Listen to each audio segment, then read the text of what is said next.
back corner seat. Mina Hale had repeated the same sentence in her head all afternoon. Just show up. Smile. Support your cousin. Then leave quietly. It sounded simple until she stepped into the wedding hall and realized the room was built for people who never had to leave quietly. The venue was a luxury estate outside the city, glass chandeliers hanging like frozen waterfalls, flower arches as tall as doorways, and tables that looked like they'd been dressed by royalty. Mina's hands tightened around her thrifted clutch. Under the soft golden lights in her small apartment, her dress had felt pretty. Here, surrounded by designer fabric and effortless confidence, it felt like a costume that didn't fit the role. Her cousin, the bride, had insisted Mina come. Your family, she'd said, and you'll look beautiful. Mina had wanted to believe her. But the moment Mina entered, her cousin was swallowed by photographers, relatives, and a storm of hugs. Mina tried to wave, but the bride's attention slid past her like Mina was a chair in the background. A man with a clipboard checked Mina's name and frowned like she'd personally offended the seating chart. Table 20, he said, pointing without looking up. Mina followed the direction and found it. The far corner, half hidden behind a decorative wall of greenery. It wasn't just in the back. It was where people were placed when no one knew what to do with them. Mina sat down and forced her posture into something confident. Her mother had always said dignity wasn't something people gave you, it was something you carried. Mina had tried to carry it through every job interview where she'd been talked over, every party where she'd been ignored, every time someone looked at her cheap shoes and decided she didn't belong. Tonight she would carry it too. Around her, strangers chatted like they'd known each other for years. Private clubs, ski trips, new cars, stock talk that sounded like another language. Mina picked at the salad and pretended she didn't notice the glances. She'd felt those looks before. Not anger, not curiosity, just judgment dressed as politeness. Then the empty chair beside her scraped. Is anyone sitting here? A calm voice asked. Mina looked up and forgot how to breathe for a second. The man standing there wasn't just handsome. He had that rare kind of presence that made a crowded room feel quieter. He wore a black suit tailored so perfectly it looked like it had been poured onto him. His hair was dark, slightly tousled, like he refused to look like he tried. His eyes, warm brown with a spark of mischief, didn't scan Mina like she was a puzzle to solve. They met her like she was a person. No, Mina managed. It's free. He sat down with an ease that didn't feel arrogant, just confident. Thank you, he said, then offered his hand. Adrian Cole. Mina Hale, she replied, shaking his hand. His grip was firm but gentle, and for some reason, that small detail loosened the tight knot in her chest. You look like you're planning an escape route, Adrian said, glancing toward the crowd. Mina let out a small laugh she hadn't planned. Is it that obvious? A little, he admitted. But don't worry. I'm also hiding. You? Hiding. Mina looked him over. Expensive suit, expensive watch, the kind of composure that screamed VIP. From what? My own reputation, he said with a smile that didn't quite reach his eyes. And a few relatives who think weddings are speed dating events. Mina laughed again, softer this time. That sounds stressful. It is, Adrian said. But sitting here feels strangely peaceful. Mina blinked. At table 20? Behind the plant wall? That's the best part, he said, leaning back. No one important comes here. Just real people. Mina didn't know why that sentence hit her so hard. Real people. As if she'd been wondering for years whether she counted. They talked, and to Mina's surprise, the conversation didn't feel like work. Adrian asked about her job, and Mina braced for the usual reaction. Polite dismissal when she said she worked at a small flower shop. But Adrian's face lit up. Flowers are architecture for emotion, he said like he meant it. Mina stared. No one's ever said that to me. Then they're missing out, Adrian said. What's your favorite arrangement to create? Mina found herself explaining color palettes, symbolism, how certain flowers carried meanings people didn't realize. She spoke about the difference between pretty and powerful, about how she could make grief look gentle and joy look loud. Adrian listened like it mattered. When Mina paused, he didn't jump in with a story about himself like most people did. He simply said, "You're brilliant." Mina felt her cheeks warm. "I'm a florist." And clearly much more than that, Adrian said. The band shifted into a slow romantic song, and couples rose for the dance floor. Mina watched them with a familiar ache. She'd never been someone who got chosen first. Adrian stood and offered his hand. "Dance with me." Mina hesitated. "I'm not very good." "Neither am I," Adrian said, though his grin suggested that was a lie. But I'm excellent at making people feel safe. Come on. Mina took his hand and suddenly the room didn't feel so hostile. Adrian guided her with steady patience, like he wasn't showing her off. He was simply with her. For a moment, Mina forgot the looks, the whispers, the fact that she'd been seated like an afterthought. But as they turned, Mina noticed people watching. Not the casual kind of watching. The recognition kind. A group of women near the front table whispered into manicured hands. A man in a sharp suit narrowed his eyes like he'd seen something impossible. Mina's stomach tightened. They know you, she murmured. Adrian's jaw tensed slightly then relaxed. Yes. Who are you? Mina asked, not accusing, just trying to understand. Adrian met her gaze. Someone people misunderstand. As the song ended, Mina stepped back, suddenly aware again of her thrifted dress, her small life, the invisible line between her world and this one. Adrian's hand remained open as if he was giving her a choice. Leave or stay. Mina forced a smile. I should find my cousin and congratulate her. Adrian nodded. Of course. His voice dropped. But Mina, I'm glad you were alone tonight. Mina blinked. Why would you say that? Because if you weren't, Adrian said softly, I might never have had the courage to sit here. Mina walked away, heart pounding, and before she reached the crowd, she looked back. Adrian was still watching her like he'd already decided she mattered, no matter what anyone else believed. The whisper campaign. The next morning, Mina woke up with the strange feeling that her life had been briefly swapped with someone else's. She lay in bed staring at her ceiling, replaying the dance, the conversation, the way Adrian had listened as if her words were worth collecting. Her phone buzzed at exactly 10 a.m. Good morning, Adrian's voice said when she answered, warm and steady. I hope you slept. Mina laughed quietly. Barely. Good, Adrian replied. Then I'm not alone. Mina sat up. So, you call everyone the next morning after a wedding? No, Adrian said. Only the ones who didn't treat me like a headline. Mina paused. What does that mean? Adrian exhaled like he'd been waiting for that question. Can I see you today? Somewhere simple. Somewhere normal. Mina glanced at the clock, then her schedule in her head, deliveries, cleaning buckets, arranging a last-minute bouquet for a customer who always waited until the final hour. After work, she said. Around 7. Perfect, Adrian replied, then hesitated. Mina, I should warn you. People will talk. Mina's stomach dipped. About what? About us, Adrian said. About you. Mina swallowed. She'd lived her whole life with people talking. But this felt different. Like stepping into someone else's storm. Let them, Mina said quietly, surprising herself. Adrian's voice softened. You're stronger than you realize. At the flower shop that day, Mina tried to focus. But customers seemed louder, time moved strangely, and her coworker Nadia kept squinting at her like she was glowing. You met someone? Nadia said, not asking. Mina tried to deny it, then gave up. Maybe. Nadia leaned in. Tell me he's not another guy who doesn't want anything serious but wants your energy anyway. Mina rolled her eyes. No. He's different. Nadia studied her. Different how? Mina didn't have words big enough. He saw me, she said simply. At 7:05, a black car pulled up outside the shop. Not flashy, just quietly expensive. Mina stepped out and the driver opened the back door. Adrian was inside. Mina froze. You have a driver. Adrian gave her a sheepish smile. I do. Mina slid in and the car smelled like clean leather and something subtle like cedar. So, she said carefully, you're definitely not just a random guest. Adrian's smile faded into something more honest. No. The car rolled through the city toward a rooftop restaurant Mina had only seen in photos. When they arrived, staff greeted Adrian by name, not loudly but with the kind of respect that didn't need volume. Mina's pulse quickened.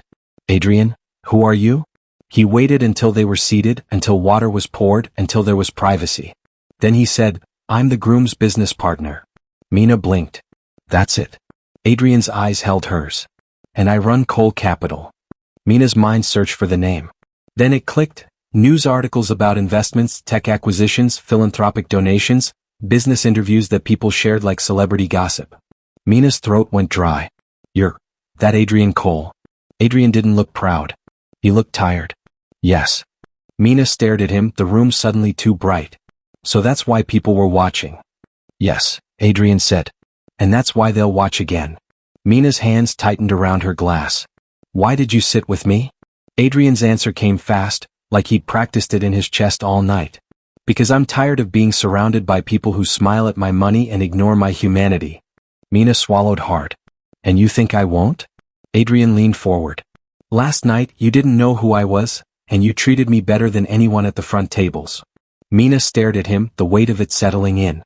She'd been placed at the back corner like she didn't matter, and somehow the most powerful man in the room had chosen that corner like it was freedom. Dinner was warm, surprisingly simple. Adrian asked about Mina's dream of opening her own floral studio, not just a shop but a space where ordinary people could afford beauty. Mina admitted she'd applied for loans and been rejected so many times she'd stopped trying. Adrian's jaw tightened. They didn't reject you because you lack skill, he said. They rejected you because they couldn't imagine someone like you owning something. Mina's eyes stung. That's exactly how it feels. Adrian nodded. I want to help. Mina shook her head immediately. No, don't do that. I'm not your charity case. Adrian's face softened. I don't want to save you. I want to stand beside you. Mina didn't answer because she didn't trust her voice. The next day the whisper campaign began. A message popped up from her cousin, the bride. Who was that man you were with? People are saying things. Then another, be careful. Those men don't date regular women. They collect them. Then another, worse, did you plan that? To get attention? Mina stared at her phone, trembling, not from fear but from the old familiar sting of being accused of wanting what she'd never been allowed to have. At the shop, two women came in and stared too long at Mina's hands, her face, her clothes. One whispered not quietly enough, that's her. The wedding girl. Mina's cheeks burned. She kept arranging flowers, pretending her chest wasn't tight. That night Adrian called. Are you okay? Mina forced her voice steady. They're talking. I know, Adrian said, and there was something like anger under his calm. And I'm sorry. Mina exhaled. I'm not sorry, she said. I'm just tired. Adrian's voice lowered. Then let's end it. Mina's heart dropped. What? Not us, Adrian said quickly. The way they get to decide your worth. Mina closed her eyes and suddenly she understood. This wasn't just a romance. It was a test. A door. A storm. And if she walked through, she'd never be invisible again. The humiliation setup. The following weekend brought the next event, a post-wedding family brunch, hosted by the groom's wealthy relatives. It was the kind of gathering designed to look polite on the outside while quietly ranking everyone on the inside. Mina didn't want to go. But her cousin messaged her, please come. Just show them you're not what they think. Mina stared at the text and felt the unfairness of it. Prove you deserve basic respect. That had been her whole life. Adrian offered to pick her up. Mina almost refused, but something in her refused to shrink anymore. When Mina arrived, the house was enormous, the kind of place with echoing hallways and furniture no one actually sat on. People turned their heads as Mina walked in, their eyes quickly deciding her category. She smiled anyway. Dignity, her mother's voice reminded her. Carry it. A woman approached, tall, polished, expensive. You're Mina, she said like Mina was a rumor. I'm Serena. The groom's cousin. Mina nodded politely. Nice to meet you. Serena's smile was sharp. We were all very surprised to see you with Adrian. Mina's stomach tightened. Surprised? Yes, Serena said. Adrian usually stays in his world. Mina held her gaze. Maybe he's tired of it. Serena blinked, then laughed lightly like Mina had made a joke. Oh honey, you'll learn. Throughout the brunch, Mina was asked questions that weren't questions. Where did you go to school? What does your family do? Do you have plans? The way they said plans sounded like they meant ambitions above your station. Then Serena clinked her glass. I have a fun idea. Serena announced to the room. Since we're celebrating love, let's do a little game. Everyone share how they met their partner, or if they're single, share their most embarrassing dating story. Laughter rippled, eager and cruel. Mina's throat went dry. She knew what this was.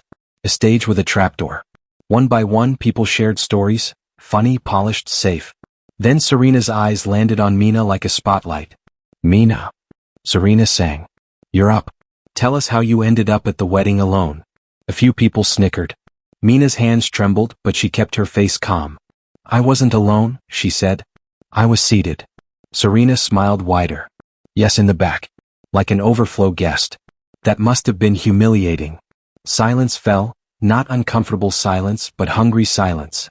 Mina felt her heartbeat in her ears. She could run. She could shrink. She could joke. She could apologize for existing. Instead, Mina lifted her chin. It was, she said simply. But only because people use seating charts to measure human value. A few gasps. Someone coughed. Serena's smile flickered. Mina continued, voice steady. I didn't choose that corner. But I did choose how I behaved in it. I didn't insult anyone. I didn't pretend to be someone else. I didn't spend the night making others feel small just to feel big. Serena's cheeks tightened. Oh, so now you're preaching? Mina's eyes didn't move. No, she said. I'm answering your question. A murmur swept through the room. Some faces looked uncomfortable. Others looked impressed. Serena forced a laugh. Well, Serena said, that's cute. But let's be real. You're not part of Adrian's world. People like him don't. A new voice cut through the air like a blade wrapped in velvet. Don't what? Adrian had arrived. He stood in the doorway, calm, controlled, and unmistakably powerful. The room shifted around him like gravity had changed. Serena's smile returned, desperate. Adrian. We were just humiliating Mina, Adrian said plainly, walking forward. I heard enough. Serena lifted her hands. It was a game. Adrian stopped beside Mina's chair and looked at her first, not them. Are you okay? Mina's throat tightened. She nodded once. Adrian turned to the room. I need everyone to understand something, he said, voice quiet but carrying. Mina isn't lucky I sat beside her. I'm lucky she let me. Silence. The hungry kind became the ashamed kind. Adrian continued, you can measure worth by bank accounts if you want. But I've met people with everything who still have nothing inside them. Mina has more integrity in one sentence than some of you have shown all morning. Serena's face flushed. You're embarrassing me. Adrian's eyes hardened. You embarrassed yourself. Then came the instant karma. A man near the back, one of the groom's uncles, cleared his throat. Adrian, with respect, you're letting emotion cloud your judgment. This woman, she works at a flower shop. Adrian nodded slowly. Yes.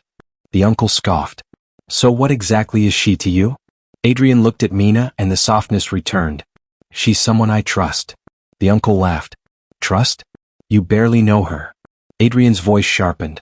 I know enough, and I know something else. He turned slightly, addressing the room like a board meeting. Cole Capital is finalizing a partnership with this family's main investment group next quarter. Several heads snapped up.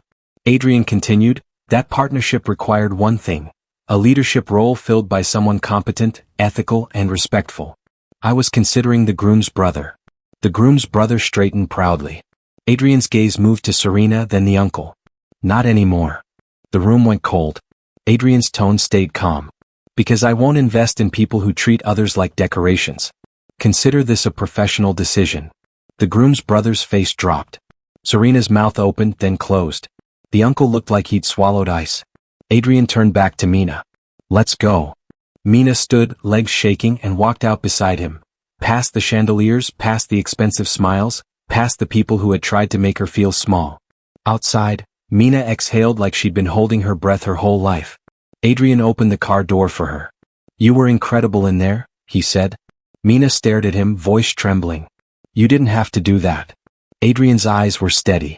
Yes, he said. I did. The offer that could break her. The next week, Mina's life became a headline she never asked for. Someone had filmed parts of the brunch confrontation. Not everything, just enough to twist it. The clips spread in group chats, then social media. People argued in comments. Some praising Mina's composure, others accusing her of clout chasing, calling her names that revealed more about them than her. At the shop, strangers came in pretending to buy flowers just to stare. One woman asked Mina, so, are you dating him for money or fame? Mina's hands went cold. Neither, she said. I'm dating him because he's kind. The woman laughed like kindness was the funniest lie. That night, Mina cried in her apartment. Not because of the comments, but because she realized how many people wanted her to stay in her place. How many people felt threatened by a woman who refused to be ashamed. Adrian came over with takeout and quiet patience. He didn't try to fix her tears.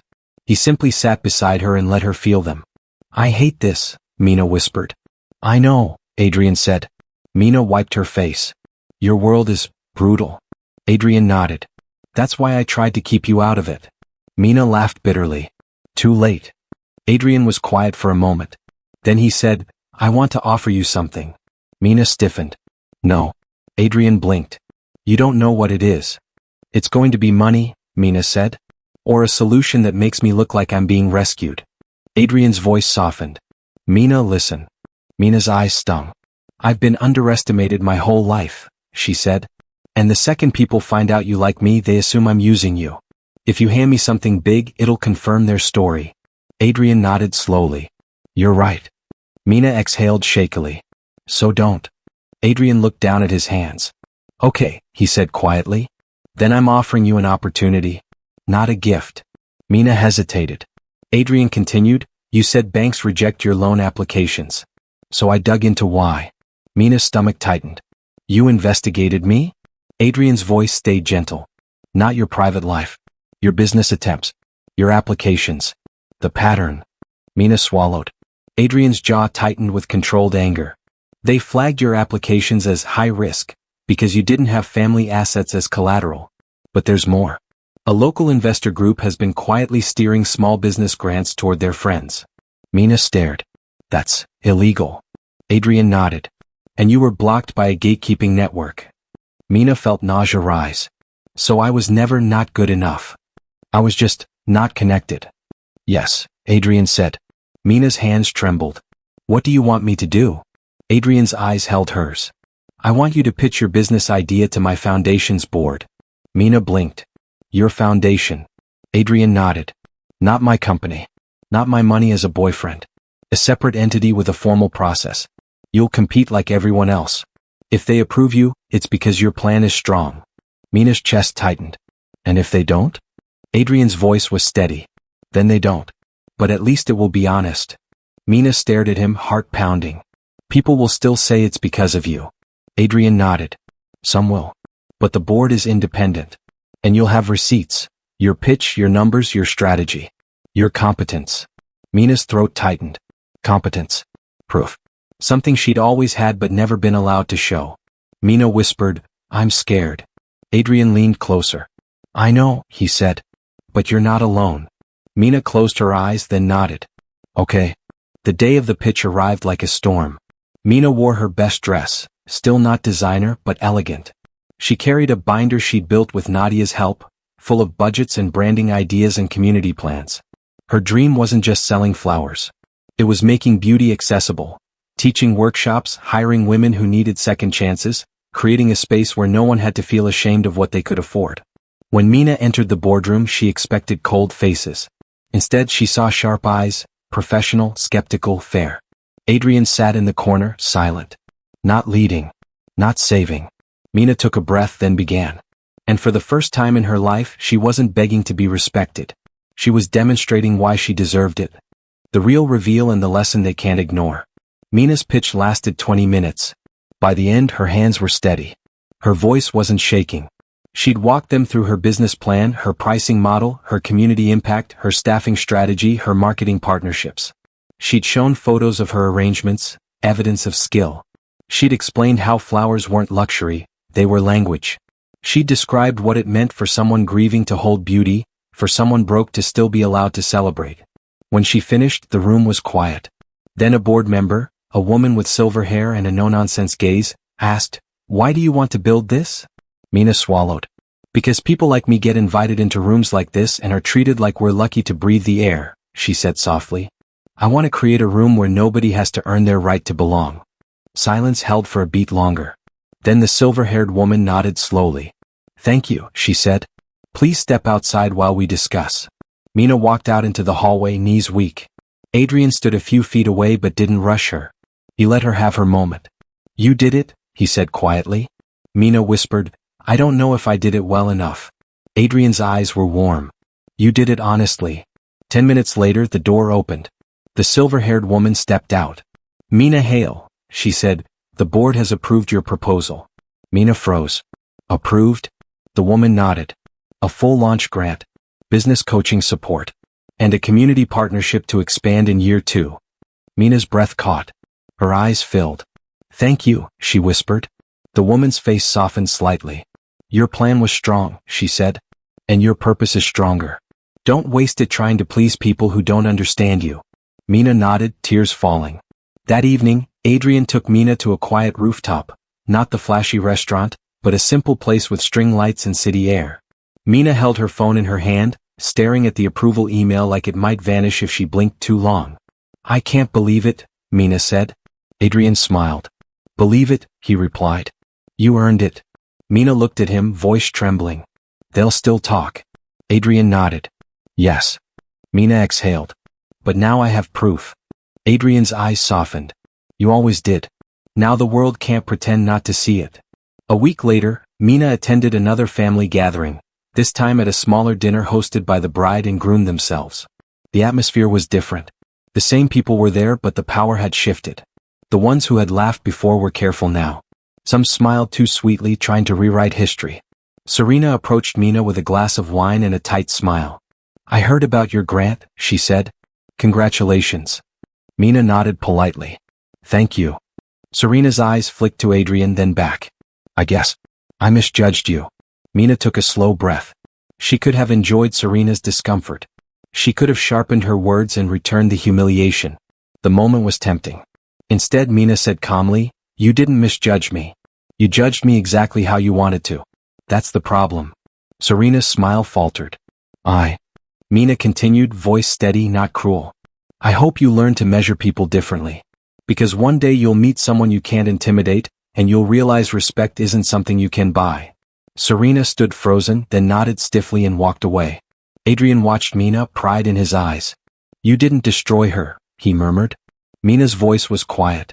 I don't need to destroy people to prove I matter. Later, Mina stepped onto a small stage at a community event, her flower studio's soft launch. She looked out at the crowd. Nadia, her co-workers, neighbors, ordinary people who looked like they'd never been welcomed into luxury spaces. And yet here they were, standing in a beautiful room Mina had built from a dream and a refusal to stay small.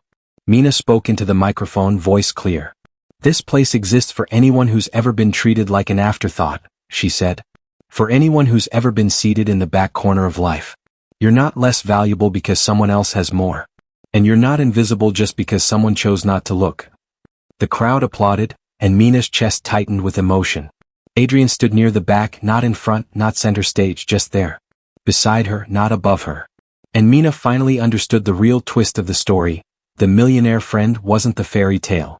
The fairy tale was Mina realizing she didn't need anyone's permission to become extraordinary. Adrian didn't create her power. He simply recognized it when the world refused to. Because the truest kind of justice isn't revenge. It's transformation.